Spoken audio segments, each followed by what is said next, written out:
Marley from the Energy Boutique with your January 2023 energy forecast. So welcome to 2023. We are shifting into the vibration of 7. So we have all kinds of life lessons coming at us this year revolving around number 7. So what does this mean? Well, first of all, it's about relationships, starting with the relationship with ourself. We have a lot of shadow work to do, a lot of inner healing work to do, because of course, once you realize that all of the relationships that we choose to have outside of ourselves are merely a reflection on how it is that we feel about ourselves. We are going to be doing a lot of heart activations this year, really getting in touch with who and what makes us happy. And then we're really going to be looking at where it is that we can establish peace in our lives, making peace with certain people, certain concepts, certain contracts and storylines in our lives, where it is that we can find balance once again. Of course, 2022 definitely rocked many of the foundations that we thought were going to be stabilized for a very long time. And we are just going to experience a different world, a different realm of how it is that we're showing up for ourselves, how it is that we're showing up for other people, where it is that we have to do a little bit more work, self-love, self-healing on ourselves in order to have that cup flow over and really impact our relationships in the best kind of way.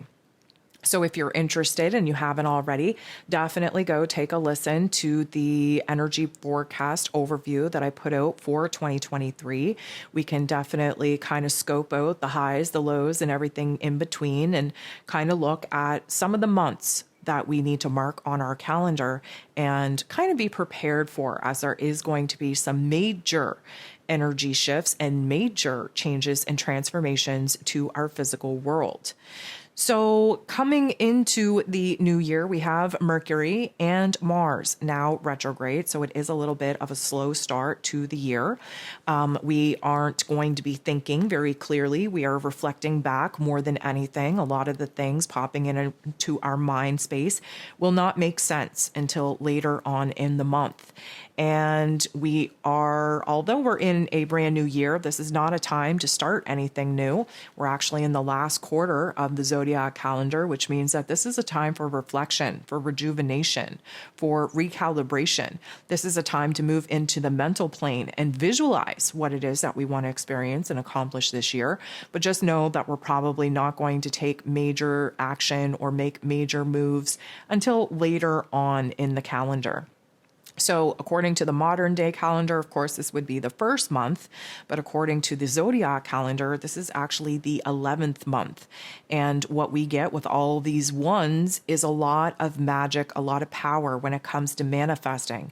And with Mercury, even though he's retrograde, in Capricorn energy, whatever we focus on, whatever we speak on, has a high probability of being manifested in our lives in a very short amount of time.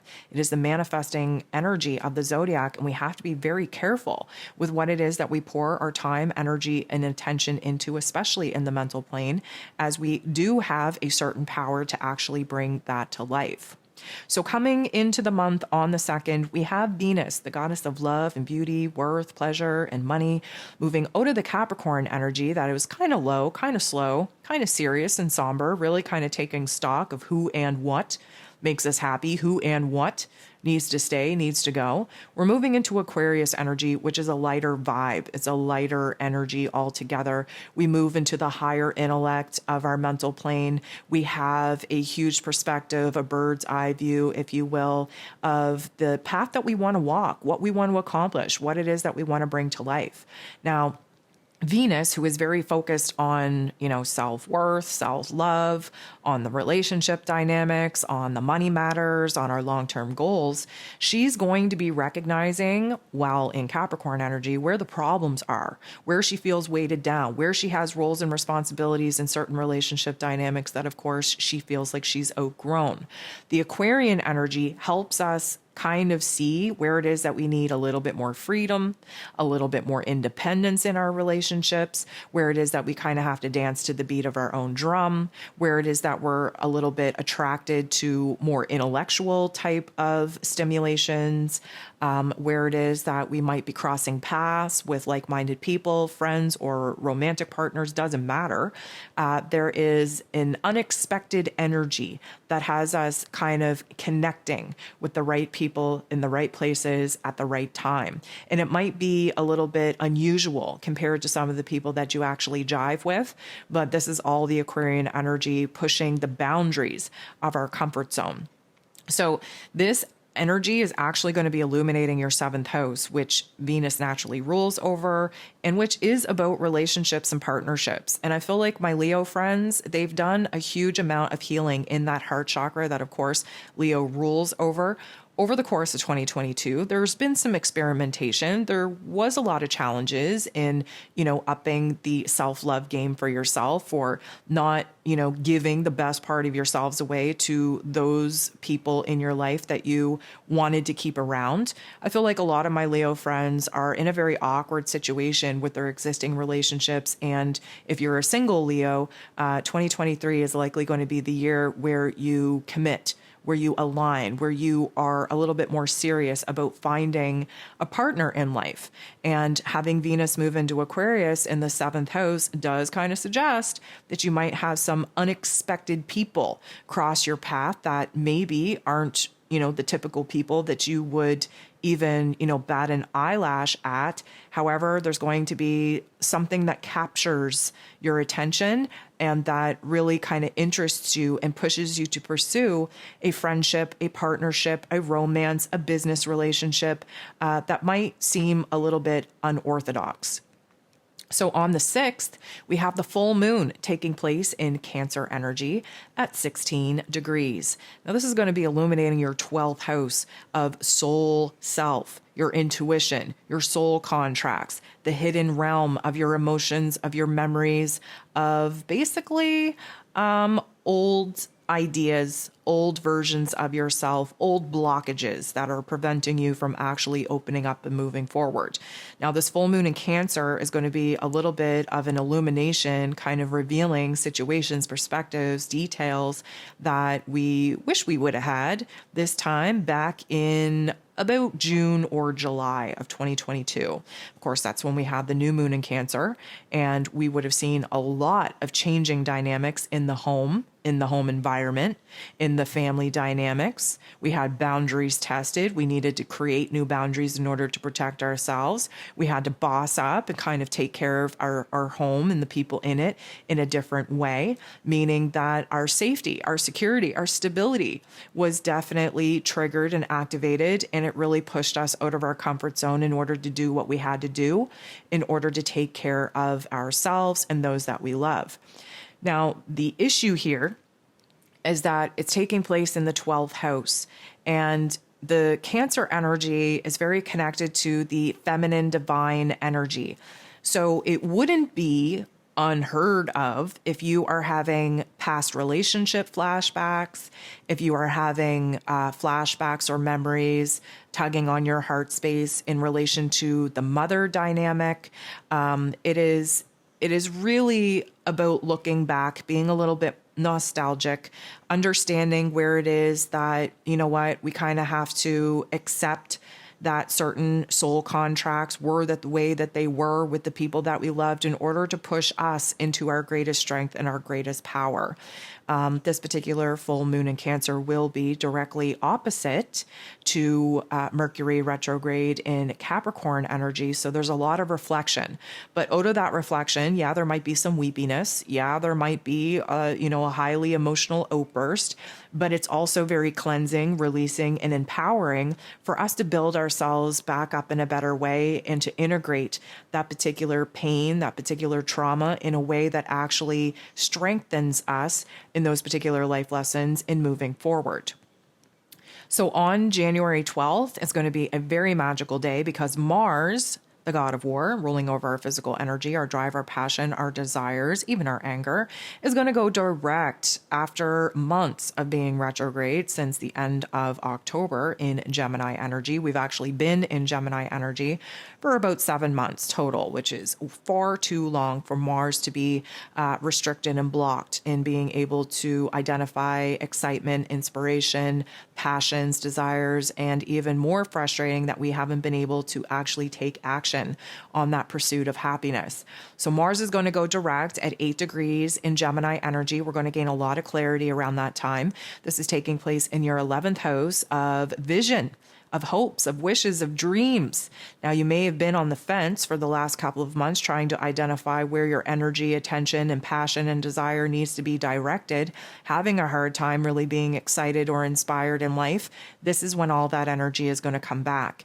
And even more than that, we're going to have a huge amount of intense energy to quote unquote make up for lost time. However, the time that we need to be spending now anticipating Mars going direct is supposed to be in the mental plane, really formulating a plan and a strategy on what it is that we are going to do when we can hit the ground running to make up for lost time and to see a lot of progress in a very short window of opportunity.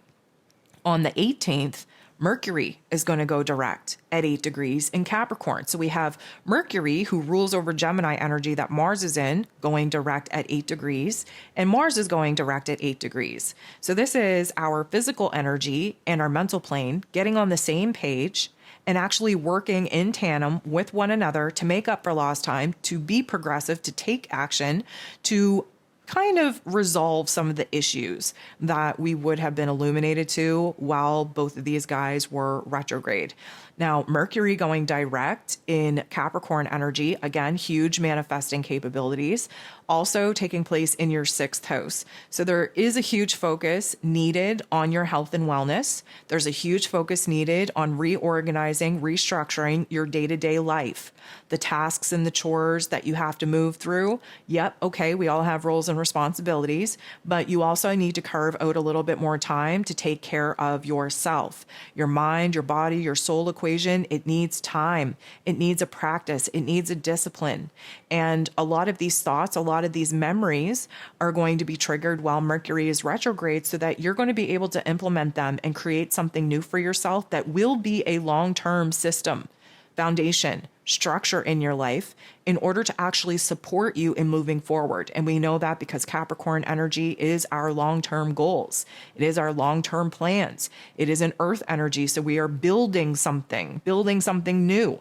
And in the 6th house, it needs to revolve around your day-to-day life to make sure that you are creating enough time to actually take care of yourself.